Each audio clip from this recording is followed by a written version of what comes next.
सभी श्रोताओं का हार्दिक अभिनंदन। लीजिए सुनिए तेनालीरामा की कहानी रिश्वत का खेल।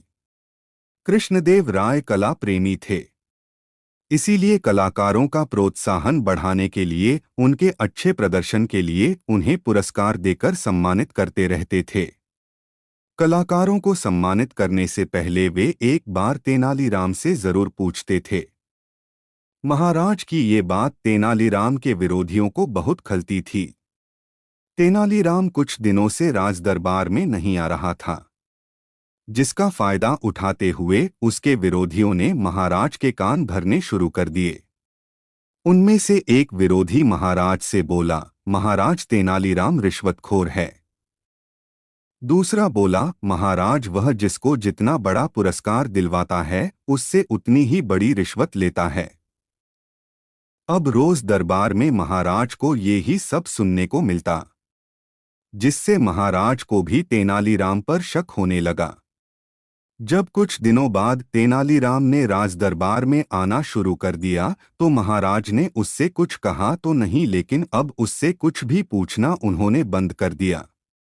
अब तेनालीराम को भी लगने लगा कि उसके पीछे जरूर कुछ बात हुई है, जिसकी वजह से महाराज ने मुझे पूछना बिल्कुल बंद कर दिया है। एक बार दरबार में बहुत सारे कलाकार आए हुए थे। उनमें से तेनालीराम ने एक को छोड़कर सबको पुरस्कार देने को कहा, लेकिन महाराज ने उसका बिल्कुल उल्टा किया। उन्होंने सारे कलाकारों को खाली हाथ ही भेज दिया और उस एक को ढेरों इनाम देकर विदा किया। महाराज का ये रवैया देखकर तेनालीराम अपने आप को अपमानित महसूस कर रहा था। वही तेनालीराम के विरोधी ये सब देखकर बहुत खुश थे। एक बार दरबार में एक गायक आया। उसने अपनी कला का प्रदर्शन करने के लिए महाराज की आज्ञा मांगी। महाराज ने अगले दिन उसे संगीतशाला में आकर अपनी कला का प्रदर्शन करने का आदेश दिया। अगले दिन उस गायक का प्रदर्शन देखने के लिए संगीतशाला में काफी भीड़ जमा हो गई थी। महाराज के आते ही उसने गायन शुरू किया तो चारों ओर वाह वाह होने लगी। गायन समाप्त होते ही तेनालीराम बोला, तुमने बहुत अच्छा प्रदर्शन किया है। मैंने तुम्हारे जैसा कलाकार आज तक नहीं देखा। तुम्हारे प्रदर्शन के लिए तुम्हें कम से कम 15,000 मुद्राएं मिलनी चाहिए। महाराज तेनालीराम की ओर देखते हुए बोले, सच में तुम्हारा प्रदर्शन तो काबिले तारीफ था, लेकिन तुम्हें देने के लिए हमारे पास इतना धन ही नहीं कि हम तुम्हें दे सके। बेचारा गायक निराश होकर अपना सामान बटोरने लगा कि तभी तेनालीराम ने एक पोटली लाकर उसे थमा दी। तभी राजपुरोहित बोला, ये तो महाराज का अपमान हो रहा है। जब आपने उस कलाकार को कुछ नहीं दिया तो तेनालीराम को देने की क्या जरूरत थी। यह सुनते ही महाराज गुस्से से लाल पीले हो गए।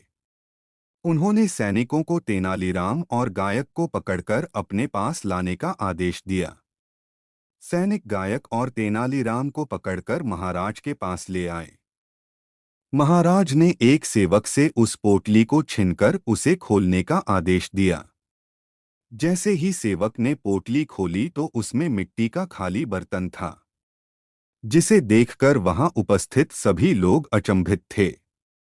महाराज ने तेनालीराम से पूछा, तुमने ये खाली बर्तन क्यों दिया है? तेनालीराम बोला, महाराज यह गायक बहुत दूर से आपके पास आया था।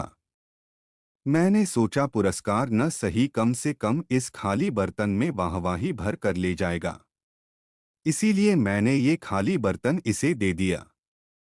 तेनालीराम का जवाब सुनते ही महाराज का गुस्सा फुर्र हो गया और उन्होंने उस गायक को 15,000 स्वर्ण मुद्राएं इनाम के रूप में दे दी। इस प्रकार तेनालीराम ने अपने बुद्धि बल से अपने विरोधियों की चाल पर पानी फेर दिया।